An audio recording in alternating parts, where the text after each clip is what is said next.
الله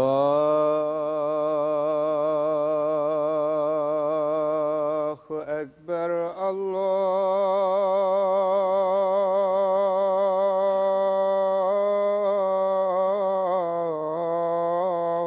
الله أكبر.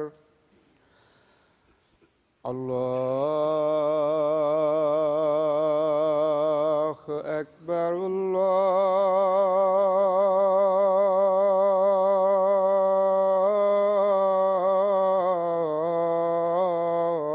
الله أكبر. أشهد أن لا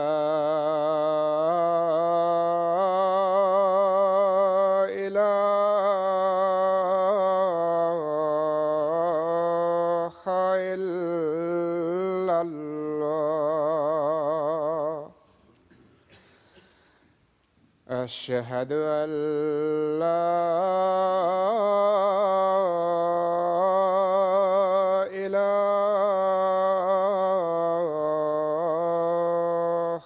إلا الله. أشهد أن محمدًا رسول الله.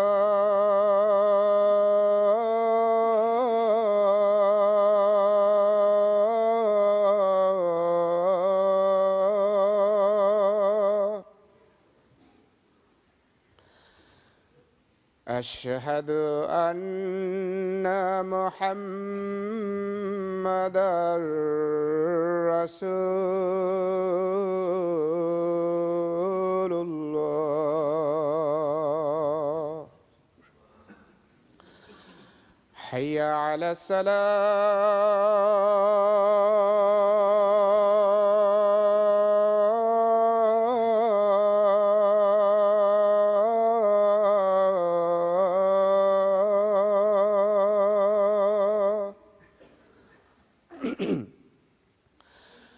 حي على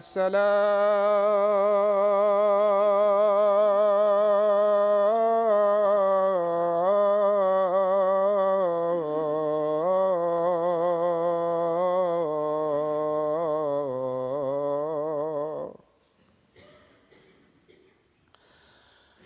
حي على الفلاح.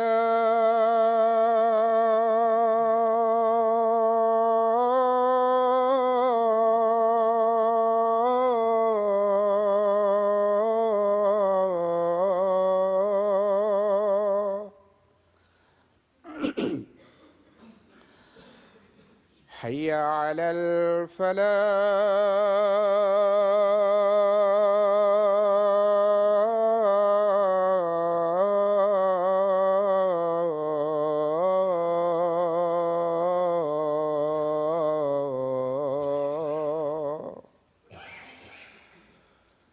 الله أكبر.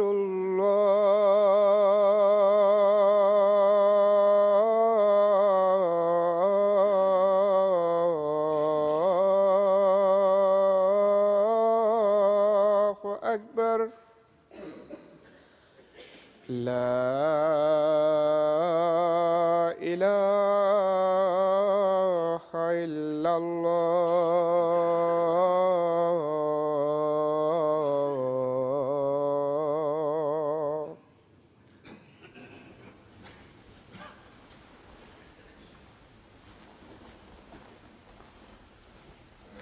السلام علیکم ورحمۃ اللہ۔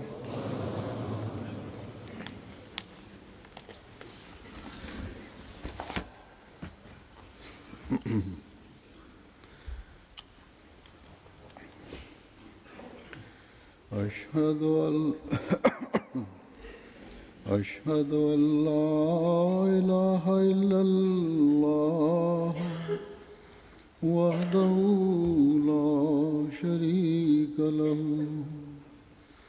وأشهد أن محمدا عبده ورسوله أما بعد فأعوذ بالله من الشيطان الرجيم بسم الله الرحمن الرحيم الحمد لله رب العالمين الرحمن الرحيم مالك يوم الدين إياك نعبد وإياك نستعين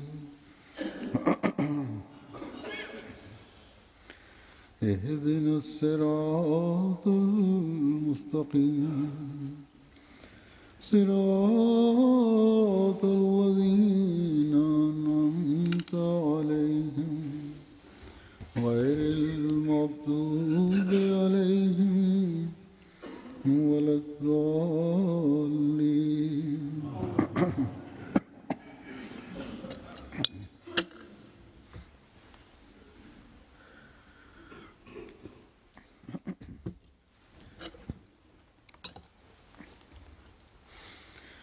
حضرت مسیح موعود علیہ الصلوۃ والسلام ایک جگہ فرماتے ہیں کہ صحابہ کی جماعت اتنے ہی نہ سمجھو جو پہلے گزر چکے، بلکہ ایک اور گروہ بھی ہے جس کا اللہ تعالیٰ نے قرآن شریف میں ذکر کیا ہے، وہ بھی صحابہ ہی میں داخل ہیں، جو احمد کے بروز کے ساتھ ہوں گے۔ حضرت صلی اللہ علیہ وسلم کا ایک نام احمد بھی ہے، اور آپ کا بروز حضرت مسیح موعود علیہ الصلوۃ والسلام ہے۔ فرماتے ہیں کہ چنانچہ فرمایا وآخرین منہم لما یلحقوا بہم، یعنی صحابہ کی جماعت کو اسی قدر نہ سمجھو، بلکہ مسیح موعود کے زمانے کی جماعت بھی صحابہ ہوگی۔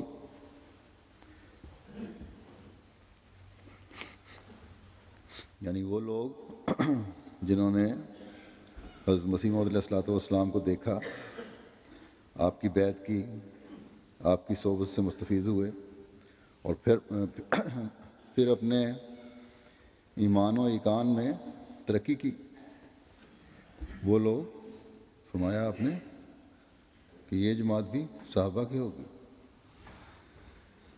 آپ مزید فرماتے ہیں کہ اس آیت کے متعلق مفسروں نے مان لیا ہے کہ یہ مسیح موعود کی جماعت ہے۔ منہم کا لفظ سے پایا جاتا ہے کہ باطنی توجہ اور استفاضہ صحابہ ہی کی طرح ہوگا۔ بس وہ لوگ جنہوں نے حضرت مسیح موعود علیہ الصلوۃ والسلام سے فیض پایا، یقیناً ان کا ایک مقام ہے، اور ان میں سے ہر ایک ہمارے لیے ایک نمونہ ہے، جن کی نیکی، تقوی اور پاک تبدیلیوں کا معیار یقیناً قابل تقلید ہے۔ یہ ہماری خوش قسمتی ہے کہ حضرت مسیح موعود علیہ الصلوۃ والسلام کے ان صحابہ کی زندگی کے بعض واقعات ہم تک پہنچے ہیں۔ پھر ان صحابہ حضرت مسیح موعود علیہ الصلوۃ والسلام کے ذریعے حضرت مسیح موعود علیہ الصلوۃ والسلام کی مجالس کے واقعات اور کیفیات بھی ہم تک پہنچی ہیں۔ صحابہ کی روایات کا میں وقتاً فوقتاً ذکر کرتا رہتا ہوں. آج بھی میں چند ایسے واقعات یا روایات پیش کروں گا. ان صحابہ کا حضرت مسیح موعود علیہ الصلوۃ والسلام کی تربیت کی وجہ سے، اس نور کی وجہ سے جو آپ علیہ السلام نے اپنے آقا و مطاع حضرت محمد مصطفیٰ خاتم الانبیاء صلی اللہ علیہ وسلم سے لیا، اللہ تعالیٰ نے آپ کے صحابہ کی ایسی کایا پلٹی کہ ہر ایک عجیب شان رکھنے والا بن گیا. چاہے وہ غریب تھا یا امیر تھا، پڑھا لکھا تھا یا ان پڑھ تھا، سب کے سب ایک غیر معمولی رنگ میں رنگین نظر آتے ہیں ہمیں. توکل ہے تو وہ اپنی ایک شان رکھتا ہے. خدمت دین کا جذبہ ہے تو وہ بے لوث اور عجیب شان والا ہے. قرآن کریم سے تعلق ہے تو اس میں بھی گہرائی ہے، ایک محبت ہے، ایک پیار ہے. اور پھر خدا تعالیٰ کا خود ان کو قرآن سکھانا اور ان کے دل و دماغ کو وہ عرفان عطا کرنا جو ان کے خدا تعالیٰ سے خاص تعلق کی نشاندہی کرتا ہے، یہ بھی ان کا خاصہ. اور پھر اس طرح دوسرے معاملات ہیں. اللہ تعالیٰ کا ان سے ہر معاملے میں ایسا سلوک جو خدا تعالیٰ کا قرب پانے والوں سے ہی خدا تعالیٰ روا رکھتا ہے. پھر ان روایتوں میں ہمیں اپنے صحابہ کی مجالس میں حضرت مسیح موعود علیہ الصلوۃ والسلام کا ان کو مسائل کے حل کا طریق سکھانا، مختصر فوری فکروں میں فوری طور پر کس طرح جواب دینا ہے یہ بتانا، مختصر فکروں میں ایسی تربیت جس سے مقابل کا دلائل و براہین سے مقابلہ کر سکیں. بس بہت ہی خوش قسمت تھے وہ لوگ جنہوں نے 1400 سال بعد حضرت صلی اللہ علیہ وسلم کے اس غلام صادق اور عاشق صادق کا زمانہ پایا. جیسا کہ میں نے کہا، رجسٹر روایات سے بعض روایتیں پیش کرتا ہوں، میں آج بھی کروں گا. حضرت مولوی صوفی عطا محمد صاحب رضی اللہ تعالیٰ عنہ بیان کرتے ہیں کہ اخبار میں یہ پڑھا کہ حضرت اقدس جہلم تشریف لا رہے ہیں، مگر مجھے تو جہلم جانے کی بھی اجازت نہ مل سکتی تھی، ملازم تھے، مگر میں بہت بے قرار تھا. گھر والوں کو میں نے کہا کہ کل اتوار ہے اور حضرت اقدس جہلم تشریف لائے ہیں، آپ کسی کو بتائے نہیں، میں جاتا ہوں. وقت گاڑی کا بالکل تنگ تھا اور 3 میل پر اسٹیشن تھا.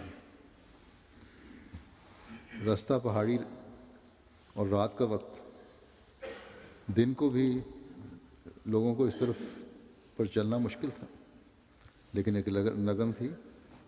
رات کے وقت بھی اب نکل پڑے. کہتے ہیں کہ میں نے خدا پر توکل کیا اور چل پڑا، اور اتفاق سے کوئی بتی تمام راستہ میرے آگے چلتی گئی.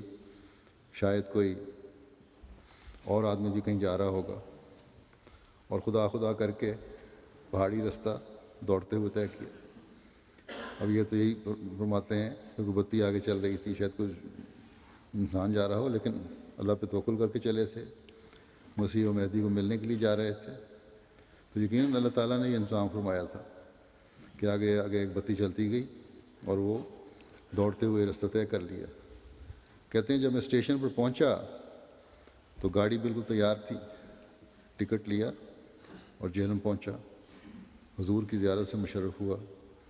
وہاں ایک سیٹھ احمد دین تھے، انہوں نے کہا کہ لطف تب ہے کہ آپ آج وہ نظم سنائیں.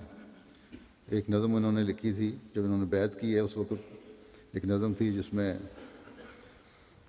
دعائیہ الفاظ تھے، حضرت مسیح علیہ الصلوۃ والسلام کی خدمت میں بیعت کے خط کے ساتھ پیش کی تھی انہوں نے. وہ ایک لمبی نظم تھی. تو انہوں نے کہا، مطالبہ کیا کہ آپ وہ نظم سنائیں.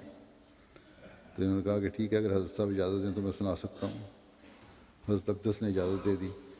کہتے ہیں میں فوراً کھڑا ہوا اور پورے جوش سے نظم سنائی، اور اس نظم کا حاضرین پر ایسا اثر ہوا کہ کسی شخص نے کہا کہ آپ یہ نظم دے دیں. تو میں نے کہا کہ میں نے تو زبانی پڑھی ہے. نظم سنانے کے بعد حضور نے جو وظیفہ بتایا وہ بالکل خط والا وظیفہ تھا. جب انہوں نے بیعت کا خط لکھا اور یہ نظم لکھی تو اس میں یہ بھی لکھا ساتھ خط میں کہ حضور مجھے کوئی وظیفہ بتائیں جو میں کیا کروں. تو حضرت مسیح علیہ الصلوۃ والسلام نے جو ان کو ایک وظیفہ لکھ کے دیا، کہتے ہیں جب میں نے زبانی پوچھا تو تب بھی وہی وظیفہ تھا. میں حیران ہوا کہ حضور کا حافظہ کتنا تیز ہے کہ جو وظیفہ لکھنے کے لیے ارشاد فرمایا تھا، ارشاد فرمایا وہی زبانی بھی فرمایا. اور وظیفہ یہ تھا تو حضرت مسیح علیہ السلام نے آپ کو لکھا اور وہاں زبانی بھی فرمایا کہ وظیفے کیا آپ پوچھ رہے ہیں، کسی اور وظیفے کی ضرورت نہیں ہے. درود شریف کثرت سے پڑھا کریں، الحمد شریف کثرت سے پڑھا کریں، استغفار کثرت سے کیا کریں، اور قرآن شریف کا گہری نظر سے مطالعہ کریں اور پڑھیں اور باقاعدہ تلاوت کریں. یہی وظیفہ ہے جو سب کامیابیوں کا راز ہے. بہت سے لوگ مجھے بھی خط لکھتے رہتے ہیں، ان کو اکثر میں اسی رہنمائی کی وجہ سے بتاتا رہتا ہوں یہ. اور عموماً ایک جگہ یہ بھی لکھا ہے حضرت مسیح علیہ السلام نے کسی کو کہ لاحول بھی پڑھا کریں، لا حول ولا قوت الا باللہ العلی العظیم. یہ دعا بھی پڑھنی چاہیے. تو یہی ہیں جو انسان کو اللہ تعالیٰ کا قرب دلاتے ہیں. پھر ایک روایت ہے حضرت خلیفہ نور الدین صاحب سکنہ جموں کی. یہ خلیفہ نور الدین صاحب جمونی تھے. یہ اور ہیں، یہ کسی کو غلط فہمی نہ ہو گیا، خلیفۃ مسیح اول کا نام ہے. یہ ایک اور صحابی تھے حضرت مسیح علیہ الصلوۃ والسلام کے. وہ فرماتے ہیں کہ میں ایک دفعہ جموں سے پیدل براہ گجرات کشمیر گیا، گجرات کے راستے کشمیر گیا. راستے میں گجرات کے قریب ایک جنگل میں نماز پڑھ کر اللہم انی اعوذ بک من الہم والحزن والی دعا نہایت زاری سے پڑھی. اس کے بعد اللہ تعالیٰ نے میری روزی کا سامان کچھ ایسا کر دیا کہ مجھے کبھی تنگی نہیں ہوئی، اور باوجود کوئی خاص کاروبار نہ کرنے کے غائب سے ہزاروں روپے میرے پاس آئے. یہ حضرت مسیح موعود علیہ الصلوۃ والسلام سے کی بیعت کرنے کے بعد آپ کی قوت قدسی سے ایسا انقلاب ان لوگوں میں پیدا ہوا. دعائیں کرتے تھے اور دعاؤں کی قبولیت بھی اللہ تعالیٰ حیرت انگیز طور پر دکھاتا تھا. اس حالت میں کہ میں کبھی کسی سے نہ مانگوں، کبھی مجھے ہم و غم نہ ہو، دعا کی تو کبھی اللہ تعالیٰ کے فضل سے کہتے ہیں مجھے مالی تنگی نہیں ہوئی. پھر میاں شرافت احمد صاحب اپنے والد حضرت مولوی جلال الدین صاحب مرحوم رضی اللہ عنہ کے حالات بیان کرتے ہوئے تحریر کرتے ہیں کہ مولوی صاحب متوکل انسان تھے. بیان کیا کرتے تھے کہ ہم کو جس چیز کی ضرورت ہوتی ہے خدا تعالیٰ خود ہی مہیا فرما دیتا ہے. عجیب توکل ہے. ہمیں ضرورت نہیں ہوتی کہ کسی سے کہیں، یہ کبھی نہیں ہوا کہ کسی سے کچھ کہیں. کہا کرتے تھے کہ مجھے 1918-19 میں انجمن نے ملازم رکھا اور 20-25 روپے دینے کا مقرر کیا.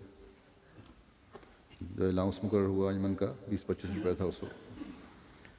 تو ان دنوں غلہ بہت گراں تھا، یعنی گندم وغیرہ جو تھی بہت مہنگی ہو گئی تھی.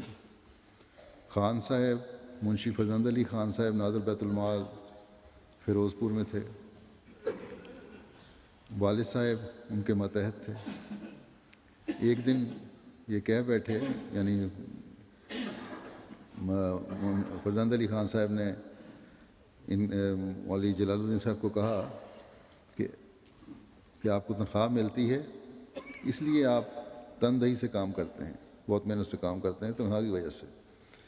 والد صاحب کہا کرتے تھے کہ یہ بات مجھے اچھی نہ لگی اور میں نے کہہ دیا کہ میں نے کیا آپ سے تنخواہ مانگی تھی، میں نے تو وقف کیا تھا، دین کی خدمت کے لیے پیش کیا تھا، جو الاؤنس مقرر کیا ہے وہ تو خود جماعت نے کیا، میں نے تو نہیں مانگا، میرا تو کوئی مطالبہ نہیں۔ اب کہنے لگے میں نے ناظر بیت المال کو کہا کہ میں اب نہیں لوں گا یہ الاؤنس۔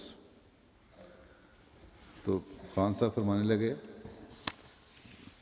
ناظر بیت المال تھے، کہ کام پہلے کی طرح کرو گے یا اپنی مرضی سے کرو گے؟ تنخواہ تو نہیں لو گے لیکن کام بھی کرو گے کہ نہیں اسی طرح جس طرح پہلے محنت سے کرتے تھے؟ تو مولوی جلال الدین صاحب نے کہا کہ پہلے سے بھی زیادہ تندہی سے اور کامل اطاعت سے کام کروں گا، محنت بھی زیادہ کروں گا پہلے سے اور پوری اطاعت کے ساتھ کام کروں گا۔ کام اور اطاعت کا تنخواہ سے کوئی تعلق نہیں ہے، یہ ملے نہ ملے میں تو دین کی خدمت کرنی ہے۔ یہ کہتے ہیں کہ یہ بات کہہ کر میں اپنے تبلیغی دورے پر چلا گیا، پیدل جا رہا تھا، سواریاں تو اس وقت ہوتی نہیں تھیں، عموماً مبلغین تبلیغ دورے پہ جاتے تھے تو پیدل جایا کرتے تھے۔ پھر راستے میں یہ خیالات آنے شروع ہو گئے کہ ان روپاؤں سے وقت کٹ جاتا تھا، جو الاؤنس ملتا تھا اس سے کچھ نہ کچھ ضروریات پوری ہو جاتی تھیں۔ آج کل تنگی ہے، گندم وغیرہ جو ہے وہ بھی مہنگی ہے، تو اب کس طرح وقت کٹے گا؟ یہ خیالات آ رہے تھے۔ پھر دیکھیں کہ اللہ تعالیٰ نے ان خیالات کے آنے کے بعد پھر ان سے کیسا سلوک فرمایا۔ کہتے ہیں کہ والد صاحب بیان کرتے تھے کہ میں انہی خیالات میں جا رہا تھا کہ ناگہاں ایک گرج کی سی آواز آئی، ایک خوفناک گرج کی آواز آئی جس سے میرا دل دہل گیا۔ اور آواز کیا تھی؟ اس میں پیغام آیا زوردار آواز میں کہ آگے اتنی مدت تم کو کوئی تنخواہ دیتا آیا ہے؟ کیا تنخواہ لے کر تم اتنے بڑے ہوئے ہو؟ یعنی اتنا عرصہ گزر گیا ہے، تم تنخواہ میں پلے بڑے ہو، یہاں تک پہنچے ہو اس عمر تک۔ کہتے ہیں اس آواز اور زجر کا میرے کان میں پڑنا ہی تھا کہ میرے تمام ہم و غم کافور ہو گئے، اور میں نے نہایت ہی عاجزی سے عرض کی کہ یا باری تعالیٰ، مجھ کو ان کی تنخواہ کی کیا ضرورت ہے؟ تیرے مقابلے میں یہ کیا ہستی رکھتے ہیں؟ اس کے بعد میرا وقت آگے سے بھی اچھا گزرنے لگا۔ کہتے ہیں اس کے بعد پھر ایسا ہوا کہ اللہ تعالیٰ نے اس طرح سنبھالا کہ پہلے سے زیادہ اچھے حالات ہو گئے۔ کہتے ہیں مولوی صاحب بیان کیا کرتے تھے کہ خان صاحب میرے پرانے دوست تھے، یہ لفظ ویسے ہی ان کی زبان سے نکل گیا مذاق میں، جو کہ بعد میں تنخواہ والے شرک کو توڑنے کا باعث بنا۔ یہ بھی شرک میرے سے نکل گیا اس وجہ سے۔ پھر حضرت مولوی جلال الدین صاحب مرحوم کے حالات بیان کرتے ہوئے ان کے بیٹے لکھتے ہیں، جو ان کا پہلے ذکر آیا ہے، کہتے ہیں کہ خواب میں دیکھا کہ حضرت مولوی نور الدین صاحب جوا کھیل رہے ہیں۔ تو مولوی صاحب نے یہ خواب، جلال الدین صاحب نے یہ خواب حضرت مسیح موعود علیہ السلام کی خدمت میں عرض کی۔ حضور نے فرمایا مولوی صاحب، یعنی مولوی جلال الدین صاحب کو، کہ مولوی صاحب جوا ہی کھیلتے ہیں، یعنی حضرت خلیفۃ المسیح اول حضرت مولانا نور الدین صاحب جوا ہی کھیلتے ہیں مگر خدا سے۔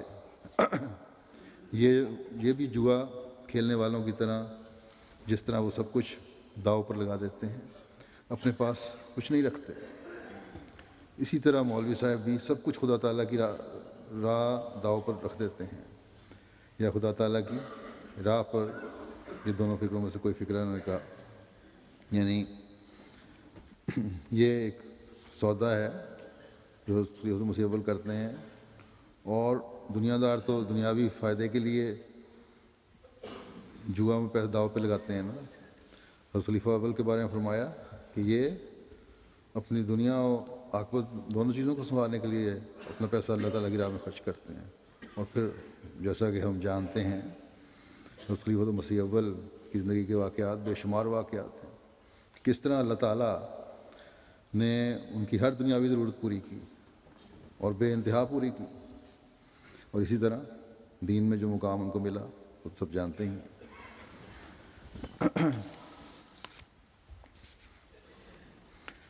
پھر حضرت صوفی غلام محمد صاحب ولد میاں ولی محمد صاحب فرماتے ہیں کہ 1912 میں نے پنجاب یونیورسٹی سے BA کا امتحان پاس کیا.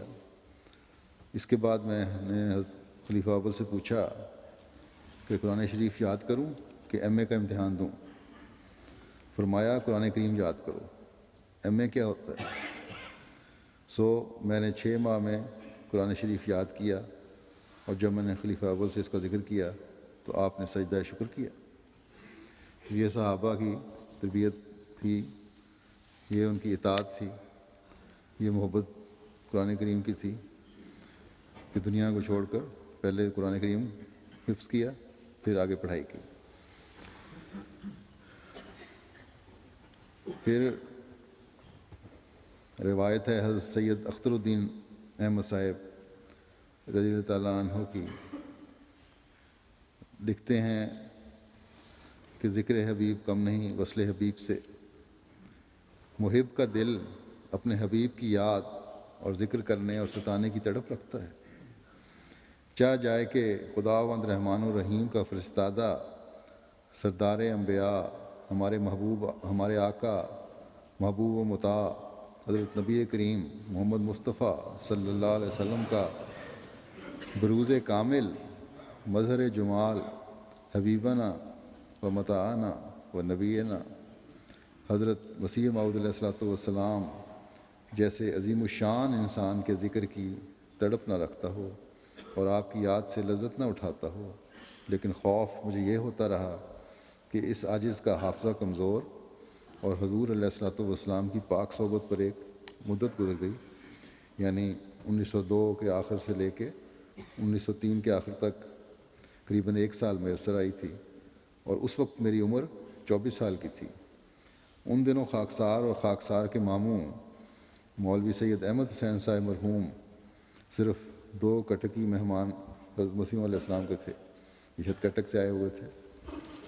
ہم دونوں کے لیے کئی ماہ تک چاول کے مکلف کھانے آتے رہے، کیونکہ یہ چاول کھانے والا علاقہ ہے،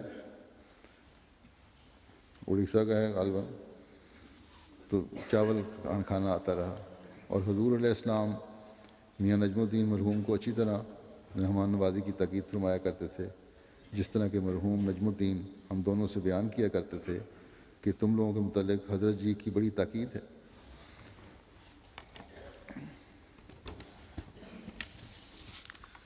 پھر یہی سید اختر الدین صاحب فرماتے ہیں کہ خاکسار طالب علمی کی حالت میں تھا اور حضرت خلیفۃ المسیح اول رضی اللہ تعالیٰ عنہ کے درسوں میں شامل ہوا کرتا تھا. آپ یعنی حضرت خلیفہ اول اس عاجز سے بہت ہی محبت فرمایا کرتے تھے.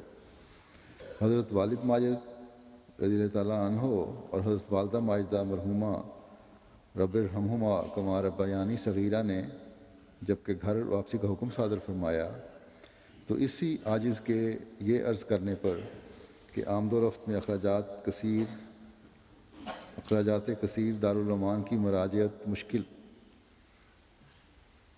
حضور رضی اللہ عنہ نے فرمایا کہ جب یہاں آنے لگو تو لکھنا، میں ذات راہ بھیج دوں گا. کہ یہاں والدین نے جب واپسی کا حکم دیا، جب میں جانے لگا گھر اپنے، تو میں نے خلیفہ اول کو کہا کہ کیونکہ اخراجات کافی ہوتے ہیں اس لیے واپسی مشکل ہو گئی اب میری یہاں قادیان آنا. تو خلیفہ اول نے فرمایا کہ جب آنے لگا تو مجھے بتانا، میں تمہیں سفر خرچ بھیج دوں گا.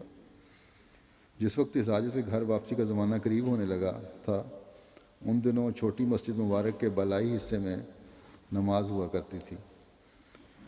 آپ رضی اللہ عنہ جانب مشرق پیچھے سے اپنے مبارک ہاتھوں کو اس عاجز کے کندھوں پر رکھ کر پیار سے فرمایا کہ اختر الدین، میں نے سنا ہے کہ تم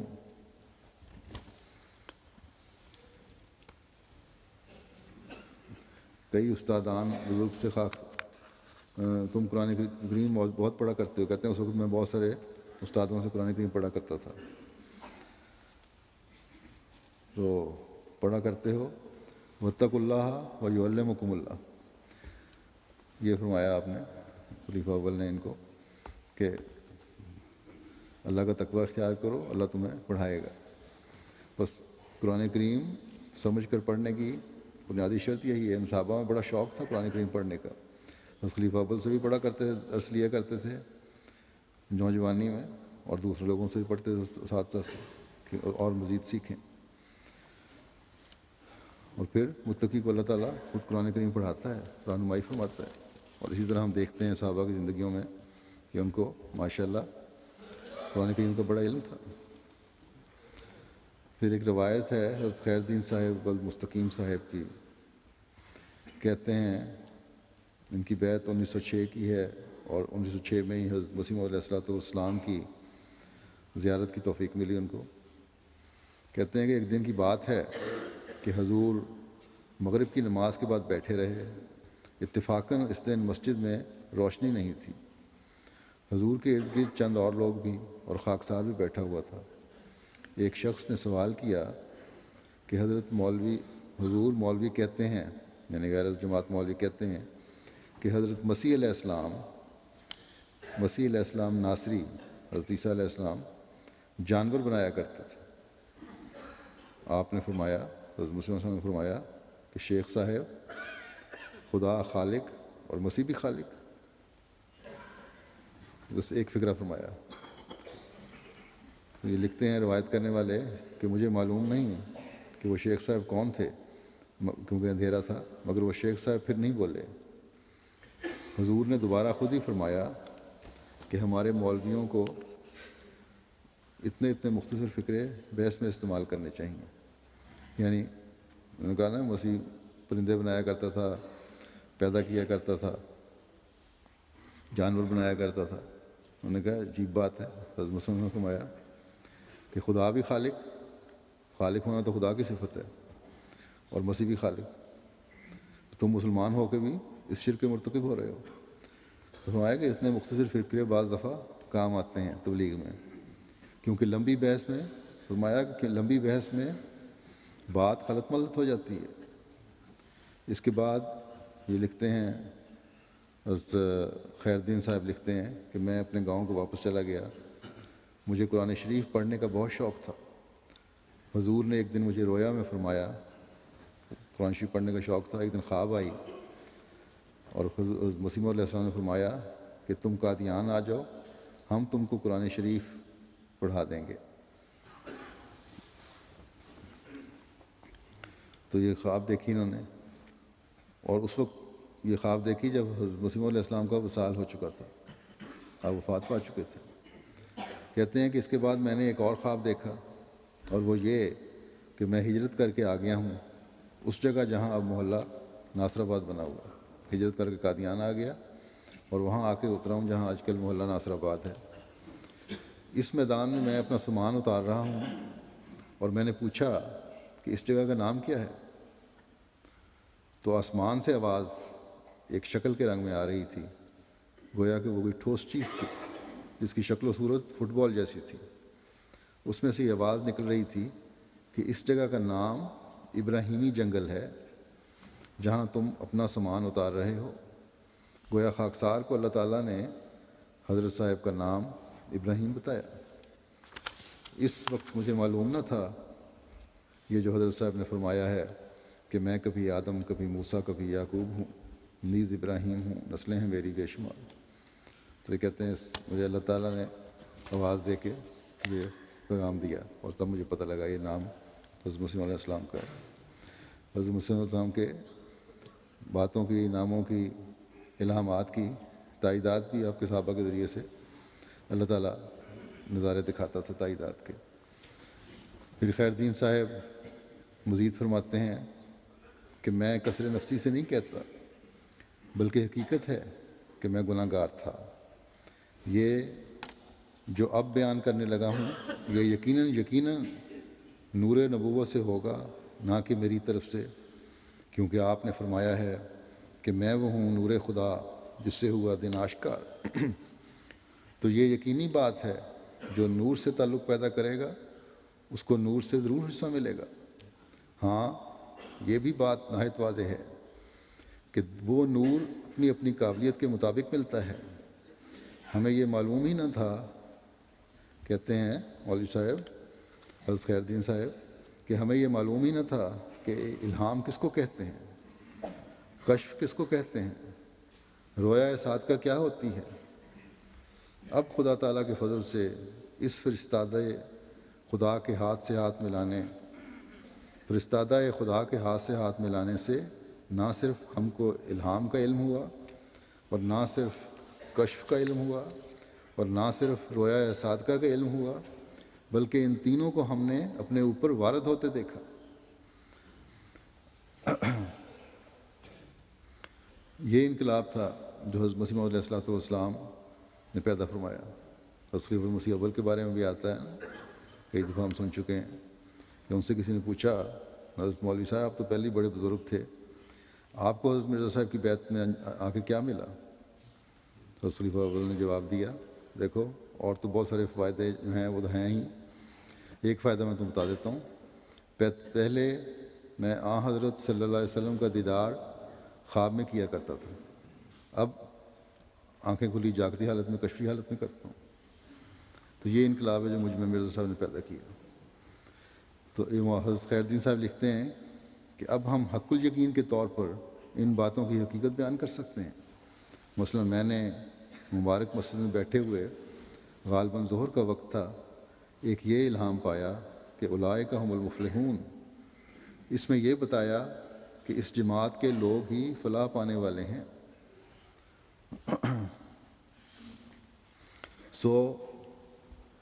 ہم دیکھ رہے ہیں کہ جو معمولی سی حیثیت کے لوگ نظر آتے ہیں ان کا آخری انجام اچھا ہو رہا ہے، اور ان سے اچھے اچھے کام بھی ہو رہے ہیں، اور ان کی دعاؤں میں ایک خاص اثر معلوم ہوتا ہے۔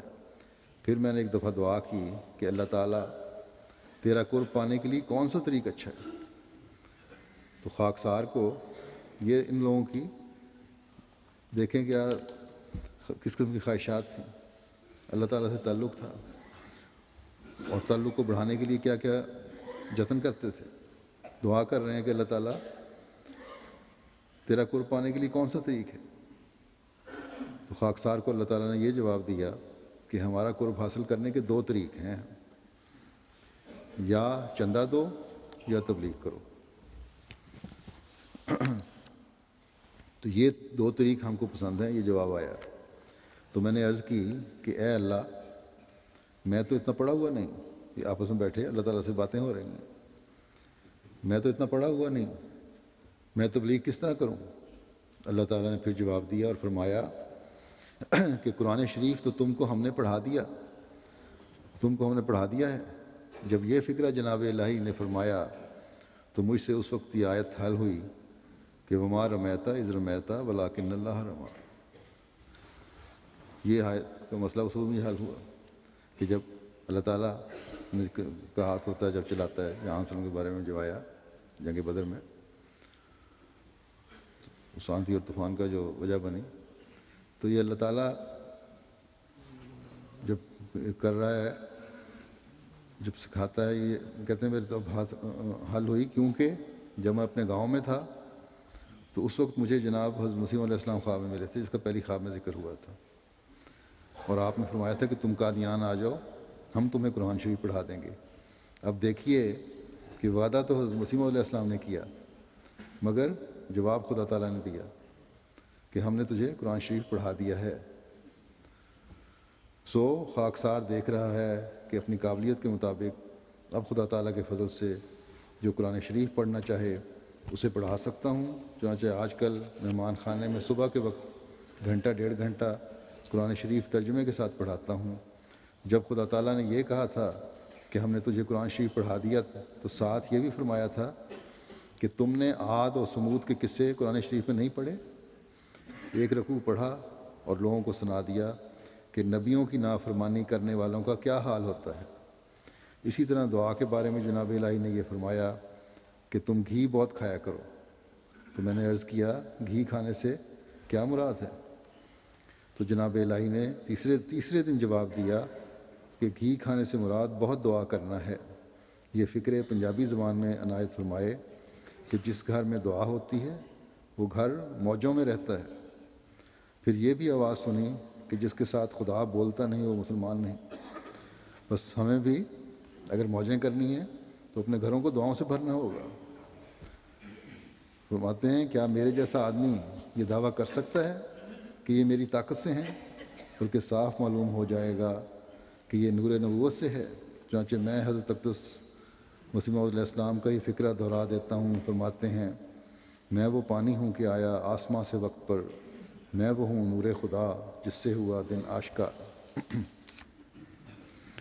پھر حضرت حافظ نبی بخش صاحب، ولد حافظ کریم بخش صاحب موضع فیض اللہ چک کے رہنے والے، فرماتے ہیں ان کی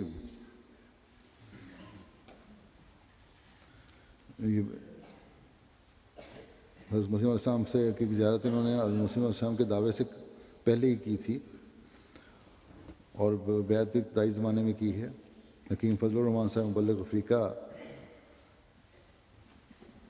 جو حافظ صاحب کے بیٹے تھے وہ لکھتے ہیں کہ آپ کے اندر حضرت مسیح موعود علیہ السلام کے لیے ایک عشق موجود ہے اور طبیعت میں احتیاط ایسی ہے کہ جب کبھی کوئی حضور علیہ السلام کے حالات سنانے کے لیے کہے تو یہی جواب دیتے ہیں کہ مجھے اپنے حافظے پر اعتبار نہیں۔ ایسا نہ ہو کہ کوئی غلط بات حضور کی طرف منسوب کر بیٹھوں۔ آپ محکمہ نہر میں پٹواری تھے اور گرداوری کے دنوں میں قریباً سارا دن گھومنا پڑتا، حتیٰ کہ جیٹھ ہاڑ کے مہینوں میں بھی، یعنی گرمی، سخت گرمی کے مہینے جو تو ہوتے ہیں مئی جون کے، اور ان مہینوں میں بھی گھومنا پڑتا۔ اور اس سے جس قدر تھکاوٹ انسان کو ہو جاتی ہے وہ بالکل واضح ہے، مگر رات کو آپ تہجد کے لیے ضرور اٹھتے اور ہم پر بھی زور دیتے، اپنے بچوں کو بھی کہتے۔ جب رمضان کے دن ہوتے تو باوجود اس قدر گرمی کے روزے بھی باقاعدہ رکھتے۔ سردی کے دنوں میں تہجد کی نماز بالعموم قرات جہری سے پڑھ کر بچوں کو ساتھ شامل فرما لیتے۔ آپ خدا کے فضل سے حافظ قرآن تھے۔ ہمیں نماز روزے کی بہت تاکید فرماتے، بلکہ کڑی نگرانی فرماتے، اور یہی والدین کا کام ہے، اور سستی پر بہت ناراض ہوتے۔ قرآن کریم ہمیں خود پڑھایا، جب دن کو اپنے کاروبار میں مشغولیت کے باعث وقت نہ ملتا تو رات کو پڑھاتے۔ ہم 3 بھائی تھے، ہم سب میں سے بڑا عبد الرحمن رضی اللہ عنہ قادیان میں تعلیم پانے کے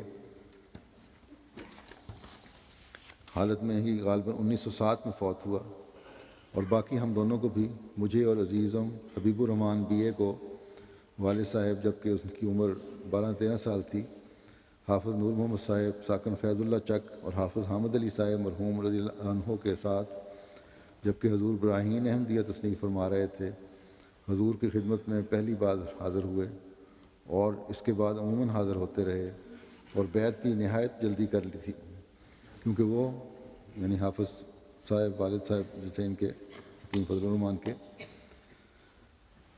دعویٰ سے پہلے ہی بیعت لینے کو عرض کرتے رہتے تھے۔ مجھے اصل سن بیعت اور ملاقات کا یاد نہیں، مگر جب وہ پہلی دفعہ آئے تو پھر حضور کے ہی ہو رہے۔ پھر لکھتے ہیں کہ مجھے قادیان میں ہی تعلیم دلوائی ہے، یعنی حکیم فضل الرحمان صاحب کو، اپنے بیٹے کو قادیان میں تعلیم دلوائی۔ آپ صدموں کے وقت راضی بالقضاء کا نہایت اعلیٰ نمونہ دکھاتے۔ یہ لکھتے ہیں حکیم صاحب کہ جب ہمارے بڑے بھائی کی وفات ہوئی 1907 میں، اس وقت ہماری 2 بڑی بہنوں کی شادی کے دن قریب تھے، اور اس غرض کے لیے ہم سب والد صاحب کی ملازمت کی جگہ سے اپنے وطن فیض اللہ چک گئے ہوئے تھے۔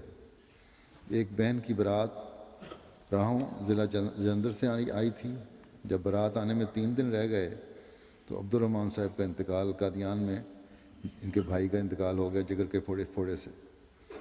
اس پر راہوں سے ہمیں تار آئی کہ وہ اس وفات کے پیش نظر چاہتے ہیں کہ شادی کی تاریخ، لڑکے والوں نے کہا کہ ہم شادی کی تاریخ میں تھوڑا سا آگے کر دیتے ہیں، خود ہی انہوں نے پیشکش کی، مگر والد صاحب نے، حکیم صاحب کے والد صاحب نے کہا کہ وفات ایک قضاء الہی تھی، وہ ہو گئی، آپ اپنے وقت میں برات لے کر آئیں اور لڑکی کا رخصتانہ لے جائیں۔ چنانچہ اپنے عزیز بچے کی وفات کے 3 دن کے اندر 2 لڑکیاں بیاہ دیں، جو کہ ایک دیندار شخص کے لیے ایک نہایت کڑا امتحان ثابت ہو۔ پھر لکھتے ہیں کہ خلافت اولیٰ و ثانیہ دونوں کے وقت آپ کو خدا کے فضل سے کبھی کوئی ابتلا پیش نہیں آیا، اور نہ ہی آپ نے دونوں خلفاء کی بیعت میں کوئی تردد کیا۔ خلافت کے ماننے میں اس قدر اعلیٰ نمونہ دکھایا کہ میں 2 دفعہ تبلیغ کے لیے مغربی افریقہ میں آیا ہوں۔ حضرت حکیم فضل الرحمن صاحب مغربی افریقہ میں بلغ رہے ہیں بڑا لمبا عرصہ۔ پہلی مرتبہ جب 8 برس متواتر رہا تھا اور اب بھی 7 برس ہو گئے ہیں، باوجود کئی مختلف حالات میں سے گزرنے کے جن میں دنیاوی سامانوں کے لحاظ سے ان کے لیے بہت بڑی مدد کا موجب ہو سکتا تھا، آپ نے مجھے ہمیشہ یہی نصیحت فرمائی کہ میں ہرگز کسی قسم کی بے صبری نہ دکھاؤں جب تک حضرت خلیفۃ المسیح واپس بلانے کا ارشاد فرمائیں تب ہی واپس آؤں، یعنی خود کچھ نہیں کہنا، کوئی مطالبہ نہیں کرنا۔ زمانہ ملازمت میں آپ سلسلے کے جملہ اخبارات خریدتے رہے اور چندہ باقاعدہ ادا فرماتے رہے، غرباء کی بہت مدد کی، مہمان نوازی حد درجہ کی فرماتے، آپ نے وصیت کی ہوئی ہے اور ایام ملازم میں حصہ آمد ادا کرتے رہے۔ آپ کی کسی قدر زمین فیض اللہ چک میں ہے جس کے عشر کی آپ نے وصیت کی ہے، انجمن کے نام کی زمین انتقال کرا دی، خیر ان کے حالات لکھیں۔ ان کے پڑپوتے جو ان صحابی کا میں ذکر کر رہا ہوں، عزیز عمیر ابن ملک عبد الرحیم صاحب کو 28 مئی کو مسجد میں ماڈل ٹاؤن میں شہادت کا مرتبہ بھی اللہ تعالیٰ نے عطا فرمایا۔ اس کے بھی چھوٹے چھوٹے 2 بچے ہیں، اللہ تعالیٰ ان کا حافظ ناصر ہو، اور تمام شہداء جو ہیں، جو نوجوان شہداء تھے، ان کے بچوں اور بیوگان کے لیے بھی دعا کرنی چاہیے کہ اللہ تعالیٰ اسی طرح ان کے والدین کے لیے ان سب کا حامی و ناصر ہو، ان کو صبر اور حوصلہ دے، اور بیوگان کے جو جوان بیوگان ہیں ان کے رشتوں کو بھی اللہ تعالیٰ سامان پیدا فرمائے۔ حضرت محمد یعقوب صاحب ولد میاں سراج الدین صاحب، جن کی بیعت 1900 کی ہے اور 1904 میں انہوں نے حضرت مسیح علیہ السلام کی زیارت کی۔ حضرت مسیح علیہ السلام اپنی آغوش شفقت میں بچوں کو لکھتے ہیں کہ حضرت مسیح علیہ السلام اپنی آغوش شفقت میں بچوں کو زیادہ جگہ عطا فرماتے، بندہ حضور کی گود میں کھیلتا رہتا، حضور کا چہرہ انور نور علی نور تھا، ہمیں بچپن میں ایسا معلوم ہوتا تھا کہ ماں باپ سے زیادہ محبت ہم سے کرتے ہیں۔ حضرت مسیح علیہ السلام جب کبھی لاہور تشریف لے جاتے تو حضور ہمارے غریب خانے کو رونق دے کر فخر بخشتے۔ ایک دفعہ حضور سیر کو حسب دستور گئے تو حضور بند گاڑی میں جایا کرتے تھے۔ جب واپسی کا وقت تھا تو میرے خاندان کے بزرگ قبلہ والد میاں سراج الدین صاحب مرحوم اور میاں مراج الدین صاحب عمر کے چچا اور میاں تاج الدین صاحب اور دیگر خاندان کے ممبر حضور کی آمد پر منتظر تھے۔ ہمارے مکانوں کے سامنے سرکاری باغ تھا۔ باغ کی سڑک پر جو ہمارے مکانوں کے متصل تھی، موچی دروازہ، بھاٹی دروازہ کے بدماش لوگوں کا بڑا ہجوم تھا۔ جب حضور علیہ السلام تشریف لائے تو وہ سیڑھیوں پر سے مکان میں تشریف لے گئے تو بدماش لوگوں نے پتھر برسانے شروع کیے۔ اتنے میں والد صاحب مرحوم اور میرے چچا صاحب نے مشورہ کیا کہ کیا تدارک ہونا چاہیے، تو والد صاحب نے جو میرے لیے خادم رکھا ہوا تھا اسے فرمایا کہ اس کو اٹھا لو، چھوٹے بچے تھے اور اس وقت بندہ کچھ بیمار بھی تھا، تو خادم نے بندے کو اٹھا لیا تو انہوں نے اس وقت اس ہجوم کا بڑی بہادری سے مقابلہ کیا۔ مقابلہ کے بعد ہجوم منتشر ہو گیا تو مسیح علیہ السلام نے فرمایا کہ اب جانے دیں ان کو۔ ایک دفعہ یہ لکھتے ہیں کہ ایک دفعہ بندہ اپنے والد صاحب کے ہمراہ تھا، حضور علیہ السلام مکان پر ٹھہرے، جاتے ہوئے ایک جگہ پر کاغذ قلم دوات رکھی ہوئی تھی تو پھر کچھ لکھتے۔ میرے والد صاحب نے عرض کیا کہ لڑکی کا نام پوچھا تو آپ نے ایمنہ بیگم فرمایا۔ پھر ان کی ایک روایت ہے کہ جب کبھی قادیان اپنے والد صاحب کے ہمراہ بندہ آتا تو وہ بچپن کا زمانہ، بچپن کی عادت پر بندہ حضرت خلیفۃ المسیح اول رضی اللہ تعالیٰ عنہ کے مطلب میں چلا جاتا، جہاں آپ حکمت فرمایا کرتے تھے۔ حضرت خلیفۃ المسیح اول رضی اللہ عنہ بھی گود میں لے لیتے اور محبت کرتے۔ وہ اکثر قرآن شریف کی تلاوت کرتے اور بچوں کو پڑھاتے۔ حضرت خلیفۃ المسیح اول گود میں بچوں کو لے لیتے، اگر کوئی نہیں ہوتا تھا مریض تو قرآن شریف کی تلاوت کرتے اور بچوں کو بھی پڑھاتے۔ اور یہاں سے اٹھا تو جب مسجد مبارک میں بندہ جاتا تو حضرت مسیح موعود علیہ السلام کی زیارت کا موقع ملتا تو حضور اپنے پاس بٹھاتے تو کچھ باتیں دریافت کرتے۔ اس وقت چند مہمانوں سے مسجد مبارک میں رونق ہوتی تھی۔ قادیان بالکل چھوٹا سا قصبہ تھا، یہ ہرگز امید نہ کی جا سکتی تھی کہ حضور کے الہام ایسے رنگ میں پورے ہوں گے۔ میرے والد صاحب مرحوم حضور کے بہت ہی عاشق تھے، پرانے خدام میں سے تھے۔ والد صاحب مرحوم یہ فرماتے تھے کہ حضرت خلیفۃ المسیح ثانی کی بابت فتح و نصرت کے زمانے کے متعلق اکثر ایسی باتیں فرماتے جو ہمارے دیکھنے میں آتی ہیں، یعنی جو پہلے انہوں نے بتا دی تھیں، اس بات پر کہ حضرت مسیح علیہ السلام کی پہ یقین تھا اور آپ کے جو الہامات تھے اس یقین کی وجہ سے یہ کہا کرتے تھے کہ یہ باتیں پوری ہوں گی، اور پھر کہتے ہیں ہم نے دیکھی وہ پوری ہوتی۔ بس یہ صحابہ تھے جنہوں نے حضرت مسیح علیہ السلام کی بیعت میں آ کر پاک تبدیلیاں پیدا کر کے خدا تعالیٰ سے تعلق جوڑا، اور آپ علیہ السلام پر ایمان میں اس قدر پختہ تھے کہ کوئی ان کو ہلا نہیں سکتا تھا اس ایمان سے۔ دینی غیرت قرون اولیٰ کی یاد تازہ کرنے والی تھی۔ انہوں نے حضرت مسیح علیہ السلام کی اس بات کو پلے باندھ لیا اور اس کا ادراک حاصل کیا تھا جو حضرت مسیح علیہ السلام نے فرمایا ہے کہ جب خدا تعالیٰ نے یہ سلسلہ قائم کیا ہے اور اس کی تائید میں صدہا نشان اس نے ظاہر کیے ہیں، اس سے اس کی غرض یہ ہے کہ یہ جماعت صحابہ کی جماعت ہو اور پھر خیر القرون کا زمانہ آ جاوے۔ جو لوگ اس سلسلے میں داخل ہوں چونکہ وہ آخرین منہم میں داخل ہوتے ہیں، اس لیے وہ جھوٹے مشاغل کے کپڑے اتار دیں اور اپنی ساری توجہ خدا تعالیٰ کی طرف کریں۔ حضرت مسیح علیہ السلام کے صحابہ نے، جیسا کہ میں نے کہا، کہ آپ کی اس تعلیم اور خواہش کو پورا کر کے دکھایا۔ اللہ تعالیٰ ہمیں بھی توفیق عطا فرمائے کہ اپنے اندر پاک تبدیلیاں جاری کرنے اور قائم رکھنے والے بنے ہم۔ انشاءاللہ پرسوں سے، بلکہ کل رات 12 بجے سے نیا سال بھی شروع ہو رہا ہے۔ اس میں اللہ تعالیٰ یہ سال بھی جماعت کے لیے پہلے سے بڑھ کر برکتیں لانے والا ہو۔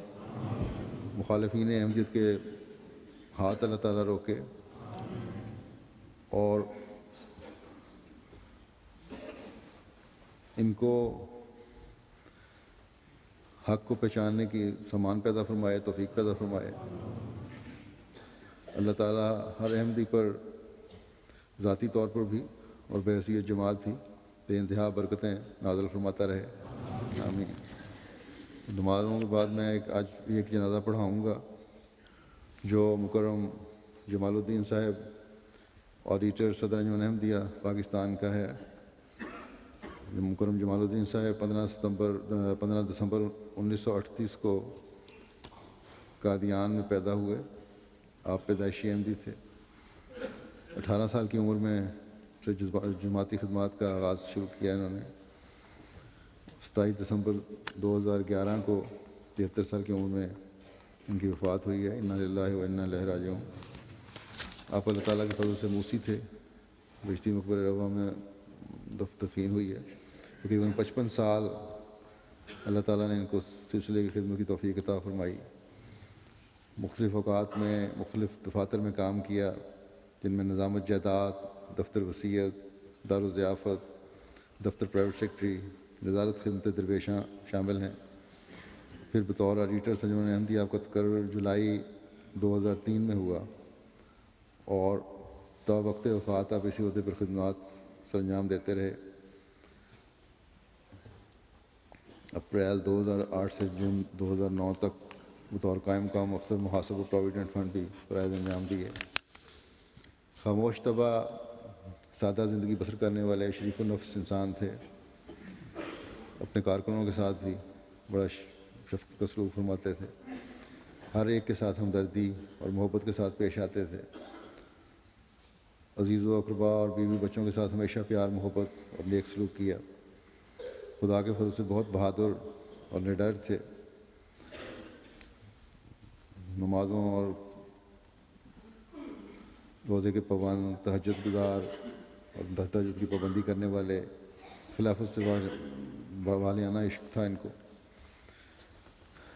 اللہ تعالیٰ کے فضل سے اپنے کام میں بڑے فعال تھے اور کبھی سستی نہیں دکھائی۔ جماعتی کاموں کو ہمیشہ اپنے ذاتی کاموں پر ترجیح دی اور حقیقی وقف کی روح کے ساتھ انہوں نے ہمیشہ کام کیا اور نہایت عاجزی سے کام کیا۔ اپنے افسروں کی، جو بھی ان کے افسر تھے، ان کی بھی بڑی انتہائی اطاعت گزار تھے۔ اللہ تعالیٰ ان کے درجات بلند کرے، مغفرت اور رحمت کا سلوک فرمائے۔ ان کے بچوں کو بھی صبر اور ہمت حوصلہ دے۔ ان کی اہلیت پہلے وفات پا چکی ہیں اور ان کی نیکیاں جاری رکھنے کی توفیق عطا فرمائے۔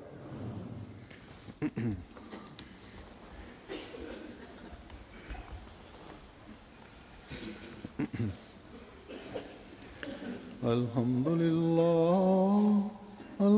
للہ نحمدہ ونستعینہ ونستغفرہ ونؤمن به ونتوکل علیہ ونعوذ باللہ من شرور انفسنا ومن سیئات اعمالنا من يهده الله فلا مضل له ومن يضلله فلا هادي له ونشهد أن لا إله إلا الله ونشهد أن محمدا عبده ورسوله عباد الله رحمكم الله إن الله يأمر بالعدل والإحسان وإيتاء ذي القربى وينهى عن الفحشاء والمنكر والبغي يعظكم لعلكم تذكرون اذكروا الله يذكركم وادعوه يستجب لكم ولذكر الله أكبر